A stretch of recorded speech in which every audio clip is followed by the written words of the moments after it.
Hi friends, డాగ్స్ని లేదా మీ పెట్స్ని యూట్యూబ్లో అమ్మాలంటే మా ఛానల్ వాట్సాప్ నెంబర్కి వీడియో పంపించండి. అలాగే మన ఛానల్ని ఇంకా సబ్స్క్రైబ్ చేయకపోతే వెంటనే సబ్స్క్రైబ్ చేసి పక్కనే ఉన్న బెల్ ఐకాన్ని యాక్టివేట్ చేయండి friends. Let's start the video.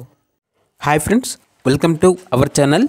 ఈరోజు మీకోసం గుడ్ క్వాలిటీ, ఎక్స్ట్రాడనరీ క్వాలిటీ షిజు పప్పీ అనేది అమ్మకానికి అయితే తీసుకురావటం జరిగింది. ఓన్లీ ఫీమేల్ పప్పీ అవైలబుల్ ఉంది. అంతేకాకుండా ఈ పప్పీ చాలా యాక్టివ్గా ఉంటుంది. ఎటువంటి హెల్త్ ప్రాబ్లమ్స్ అనేవి ఏమీ లేవు. పప్పీ యొక్క ఏజ్ వచ్చేసి 45 days. ట్రాన్స్పోర్టేషన్ అనేది కూడా ప్రొవైడ్ చేస్తారు. ఇక పప్పీ యొక్క ప్రైజ్ అనేది 12K అనగా 12,000. ఇక పప్పీ కావాలన్న వారు ఈ వీడియో కింద టైటిల్లో ఓనర్ నెంబర్ అనేది డిస్ప్లే చేయడం జరిగింది. ఓనర్కి కాల్ చేయండి. పూర్తి వివరాలు అనేవి వెరిఫై చేసుకున్న తర్వాత మాత్రమే మీకు నచ్చితేనే తీసుకోండి. అలాగే మన ఛానల్ని ఇంతవరకు సబ్స్క్రైబ్ చేయకపోతే సబ్స్క్రైబ్ చేయండి. Thank you. By by.